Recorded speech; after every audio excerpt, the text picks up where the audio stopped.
Assalamu alaikum rahmatullahi wa barakatuh. Hope you're doing well. Peace and blessings upon Prophet Muhammad, his family, and companions. So I thought I would give you some tips if you are a woman in the restaurant industry concerning free mixing. It would be nice if every woman didn't have to work and was able to be a kept woman. But as we know from literally thousands of women, that's not the case. So, as you know, I'm someone who was deeply in the restaurant industry for over 10 years. And if you are trying to be more spiritual in terms of modesty, keeping men away, and obeying Allah subhanahu wa ta'ala, and you just haven't gotten to the level yet where you can let go of your work for whatever reason, maybe you're saving up to get out of debt, maybe you just don't trust your husband, you don't really think he can lead, and your anxiety causes you to work, to have a backup plan. Whatever reason it is, you have your reasons, and I'm not here to deny your reasons. However, I would argue that if you're going to continue working in that field, if you have a uniform, let's say, that it has to be blue pants, right? Some restaurants literally make you pick a certain shade of blue for your jeans and whatnot. And I'd argue if you're going to do that, go with a couple sizes up so that your pants fit a little bit more loosely. This will help you because you won't attract the male gaze as much than if you were to wear the stretch jeans, right? And this would help you not be gawked at by the customer or the line cooks.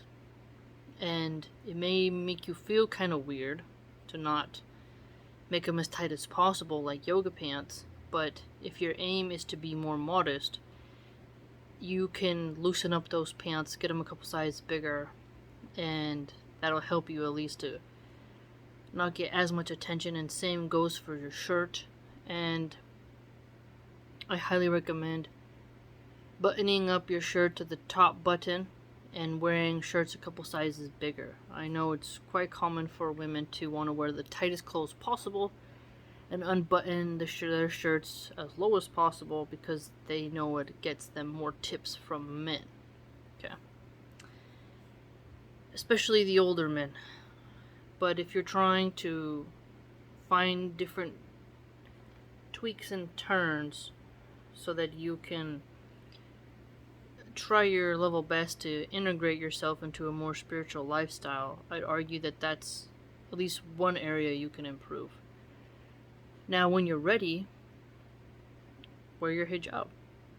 Some women are not ready to wear their hijab to work, but get you a nice one that you like, matches well with your work uniform, and wear it. And if you want, talk to the manager and let them know that you would like to wear your hijab to work. Now, in California, when you go for orientation for many restaurants, they play a video that has like diversity, equity, and inclusion, whatever.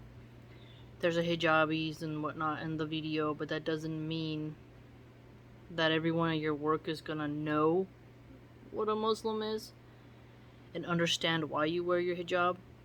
And so,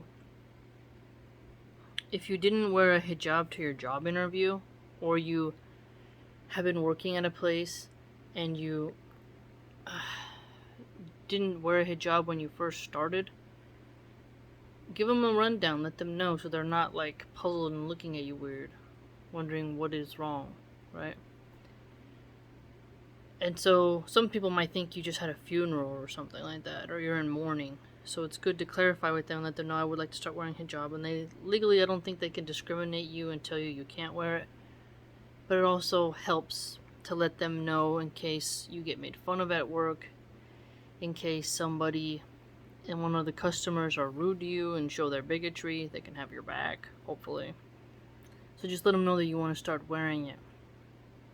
And further, once you start wearing it, don't wear it some days and then not wear it other days. You should continuously wear it. Now, another thing is, when you go to bend over, instead of doing the typical keeping your back straight and it pops out your butt, go down. You know how you do like the frog legs? Go down with the frog legs, grab something, and then go up.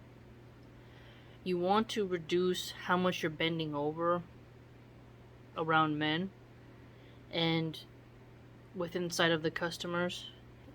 Another thing you could do is don't talk too much to the kitchen staff. Be respectful, be cordial, but the amount of vulgarity that you can hear, if you speak Spanish at least, which I do. So if you speak Spanish and you hear the cooks, the vulgarity is next level. I mean, there's never been a restaurant that I worked at where I didn't hear extreme vulgarity from the cooks, regardless of if they were married. Okay? It's just something that the men do in the kitchen. And the mistake some women make is joining in with them. Like, oh, te gusta? Oh, you like? Like, some women will feel the need to have too much camaraderie with the male staff in their hedonism, in their debauchery, in their lewd speech in order to make sure that the cooks make their food orders on time. There's a lot of interpersonal communication politics that happen in the restaurant industry. So I know it's quite difficult. And some cooks might even compliment you. Oh, you look nice today, or something like that. And instead of saying, oh, thank you, and giving them reason to continue their behavior, you can quickly look at something else, change the subject, don't acknowledge it. The more you don't engage in sexual harassment, the better it is for you. So a lot of women also talk very dirty in the restaurant industry as well. Okay? So if you hear your coworkers talking about this, you should make a reason to exit. I need to use the restroom, go polish silverware, go refill sugars, walk in the walk-in real quick and pretend you were looking for something, make something up. Whatever you can do to get away from the situation. Okay? Because sometimes if you don't engage, they think you're an asshole, and then they will start looking at you with this sort of evil eye, goody two shoes, and then they'll want you to be fired because you're disturbing the environment. And some people there, they want the environment to be very naughty, very dirty, very sexual. And when they see somebody being good, they want to get rid of that person because it's like the party pooper, the person who is disturbing their sexual vibes. And some places pretend like HR is on top of it. They don't tolerate sexual harassment. They don't tolerate coworkers dating. But that is, easily overcome. And when the big bosses come in, everyone is on their best behavior. But it's very apparent when the big bosses leave. Bussers, dishwashers, line cooks, prep cooks, sous chefs, hostesses especially. Hostesses and bussers really are vulgar, and you'll hear the most vulgarity from cooks concerning a female hostess because they get to wear really nice clothes and they have more freedom to wear what they want, and they usually wear a tight dress or something very revealing and sexual.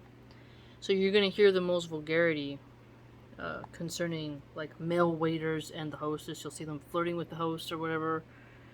And so if you don't engage in that, like let's say you're talking to the hostess, server comes over, talks about how you got drunk and starts flirting with the hostess, you just leave that situation and go check your tables.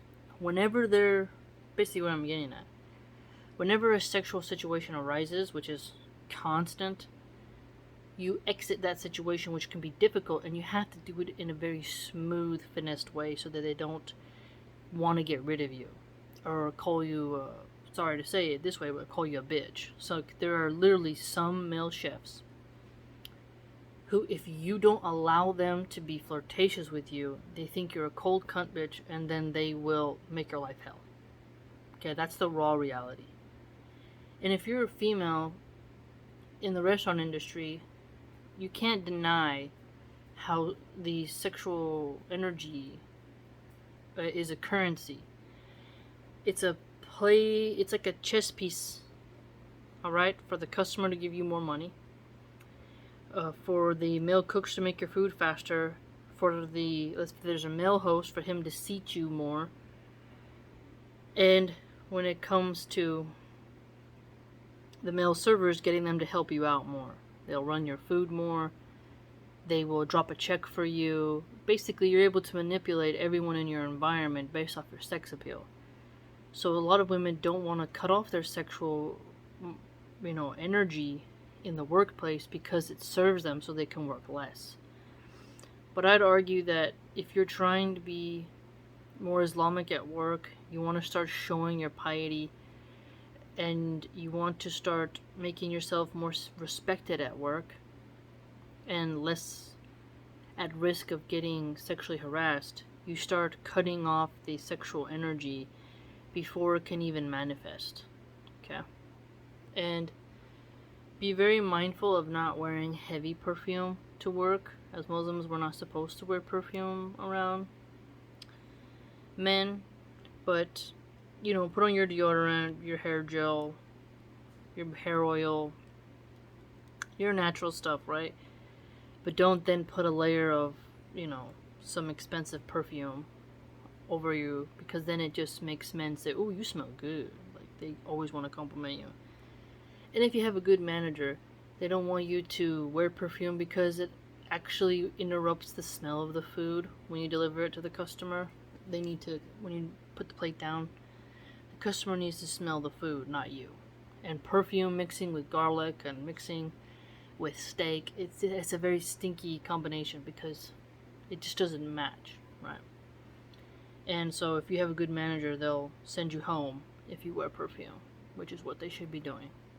But there are some places that are more lazy, and the men wanna compliment the women for their perfume, so they don't enforce it because they want to have a work wife. But you can make the choice, the conscious choice, to not be sexual at work in any way. It is obviously risky for you because you might make less money. You won't be able to leverage your sex appeal, right? But if you look at the grand scheme of things, you're doing something better in this sight of Allah subhanahu wa ta'ala. And this will help you. It really will, because Allah always rewards the doers of good, and actions are based on intentions. So if your intention is to become more spiritual, to have more shyness, more haya, and to do your best to not disgrace your husband at work, then truly you must examine who you're talking to and stuff like that. And the most awkward situations are if you have to have a shared break room where the men are sitting listening to their phones, you have to sit next to them, there might be a handsome co-worker, and you're feeling kind of weird, right? You can scoot your chair away. Sometimes you can just have a smaller portion of the meal so you can finish faster. There were times in certain restaurants where we had many places we could eat. So if you have an option to eat somewhere where there isn't a man, that's better for you. And sometimes it's much more relaxing to eat by yourself in another location, so you can actually unwind instead of hearing people's stupid phones and their music because they don't want to use headphones and whatnot. So consider taking your food elsewhere, or not eating and just having if your work's like, you can bring a smoothie and then in a container with a lid, put it in the walk-in, let your manager know, and put it on a place where it can't cross-contaminate anything. And then, You'd have your smoothie, you chug down that protein shake or whatever, gets you through your shift, and then get home and eat something. So you avoid sitting with the men altogether, right? So be mindful of the men at your work and think, if their wife were to walk in right now, would she feel jealousy for what I'm doing? If the answer is yes, then you know that you're doing some type of sin, because you are too close for comfort. You are transgressing boundaries of how close the man should be, how often he's looking at you, how much he's staring at you or you him. You have to be careful. It's easy to not talk about intimacy and stuff when there is no handsome men at work, but it's a true trial when there are handsome men at work. And it's very tempting, because you're bored, to want to pass the time by getting a bit naughty in speech with men. And it's even more hard when you're angry at your lover, your husband, whatever, and then there's just this hot piece at work, and you just feel like flirting so you can get some validation back, right? So you can feel like you still got it. But that can lead you into a lot of trouble, and you shouldn't mess with your money. Don't let any man at your job mess with your money. Get your money, go home to your husband, and lower your gaze as much as you can at work. You see, it's also very difficult as well when you have a handsome customer. So if you have a handsome customer and you gotta go to his table, you never know. Maybe if he's too handsome, you can transfer that table to another coworker. Don't tell them why. Or you can make up a story. Oh, he once ripped me off. I don't know. You don't want to lie and make people have the evil eye on him. But I understand it could be embarrassing to say he's handsome and I don't want to, stare at him too long. So can you take the table? Because part of being in the restaurant industry is lots of eye contact. It's lots of eye contact, lots of smiling. It's like flirtatious and charismatic, really. Because the more nice you are, the more comfortable you make them feel, the more money you get. So a man who tips you good, he wants to have his ego, stroked. He wants to feel tended to. It's a very interesting dynamic when you're a waitress, to be like the bubbly nightmare. At some restaurants, they just want you to be quiet. So if you can get to a restaurant where you just be quiet, that's quite great, right? Where it's just elegance, where you take the food, you don't engage in small chat. But some bosses, they literally want you to check on the customer quite frequently, and that leads to lots of talking, lots of eye contact, and they can get you into trouble with handsome men.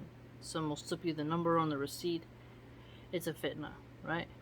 So be mindful of that. And if one of your female coworkers comes to you and is like, oh, you see the guy on table 8, he's so hot, just be like, okay, did you go and check the food in the window? What's the ticket time on that? Stuff like that. You can change it. Or, I gotta go check something, I'll be right back. Walk to the walk-in for a second. Whatever it is that you can do to get out of that situation, it's better for you. And slowly people will adapt and see that you're not about that. You're not about that.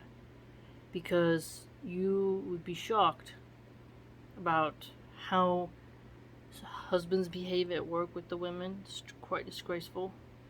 And how some of the women behave. And let's say you've made those mistakes in the past. Well, now's the time to cut that off. And the less you talk at work, the better for you. Do your job, be cordial, don't ruffle their feathers, but find a way to do just some introspection at work to make the time go by. Instead of clock watching and trying to make idle conversations with the handsome one at work, instead, you should just restock, find something to do, talk to one of the women instead. Just really mind your business and mind your etiquette and lead by example. Okay? It's a lot to ask women to do that, but the amount of sexual comments women get in the restaurant industry from old men, from groups of men, especially when they start drinking, it can be quite cumbersome. Especially if there's male customers who always ask to sit in your section, and some managers won't have your back. Say, hey, this customer, he's kind of coming on to me. A lot of the managers, they want to cozy up to the boss. They'll sacrifice you like a lamb. Okay? They want the money. They don't care how uncomfortable you are. I've seen time and time again, so many women will complain to the male manager they're being sexually harassed by a customer, and then they'll say like, oh, typical old man. They don't really go to the customer and say you need to stop harassing the staff. Right? They just make the women endure it. And which is another reason why I highly encourage you, if you are able, to quit that industry. It's a fitna, it's a trial for women. And you think somehow, for some reason, in your subconscious mind, if you're single, you're gonna meet Prince Charming there. Maybe you will, maybe you won't. But once you find your husband, really examine how, if you're newly married, right? You can't fully trust him yet. He might just dip out, He may not have what it takes to hold on to the marriage. But spend time strengthening your bond with him, and being at work all day, exposed to a lot of different men who don't have good manners and who are literally just staring at your butt as soon as you turn around, and you can feel their gaze on you. That can be quite intense. And it may not be the best thing for your marriage. So, once you know the man is for real and you want to pursue marriage, and he is a provider, talk to him about being a stay-at-home wife. Right? Be a stay-at-home mom. But you must navigate the free mixing at that work with the best of ways. Because you don't want anyone to be able to blackmail you. Like, oh, so-and-so's flirting at work. I have seen things... even female waitresses touching the areas of the busboys, flirting with them, caressing them, doing all this type of weird stuff, just so they clean the tables faster. And those young men have girlfriends, and some of those women were married with kids. But they're still attractive, right? So, you don't want anyone to be able to blackmail you. You don't want anyone to be able to film you without you knowing and, send it on Facebook to your husband. You just never know who's watching. And if you're doing that, your husband's friend might go into work and do a surprise checkup on you, and you may lose your relationship because you put yourself in a position to be tempted. And it's very difficult depending on the restaurant you're at. Some restaurants are close to gyms. Some men, they get done working out and they go and want to have a quick salad, quick sandwich before going home or whatever, and you're just seeing handsome men constantly. Or if your wife is working in the financial district, there's a lot of rich men who come in for happy hour, and that's a temptation for you. You may have a good, blue collar man, and then here comes this rich guy who tips you a little bit extra and talks a little bit too much to you, and then you start getting ideas in your head about asking him out, having an affair, right? And he can just get out of hand, is my point. Okay? So, navigate as much as you can the restaurant industry with the most professionalism that you can, without stepping on the male's toes, because for some reason, some of those men want to have a work wife, and if you're attractive and then they find out you're not going to play ball, they will punish you and make your life miserable to where you quit, so that they hope a new girl will come in who will just endure their sexual harassment, the extreme vulgarity, right? They really crave that. So you must be mindful. You must be mindful. And don't drink with the co-workers. As a Muslim, you shouldn't be drinking at all. But let's say you're still struggling with that sin. Don't drink with him after work. Don't intermingle. don't gossip. Be careful. Be careful. So, that's some tips I have for women in the restaurant world, the culinary world, who would like to do the ballet footwork that they have to do in order to survive. Because some women, their husbands just aren't good leaders. They love their husbands, but their husbands are just, they don't have what it takes to provide, and they haven't found someone to replace him, or they just really want to stay and make it work and they accept his faults. But that leads them to not feel safe in fully being a kept woman. So I understand. Each person has their own test and trial.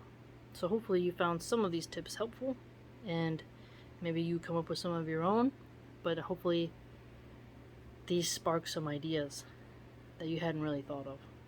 And I know it's a lot to ask, but it can help you, believe me. Cut out the drama, cut out blackmail, cut out temptation. Don't poop where you sleep. That's some solid advice I'd give you. If you'd like to join my blog, it's www.subscribestar.com/MilahanArchive. Hope to see you there.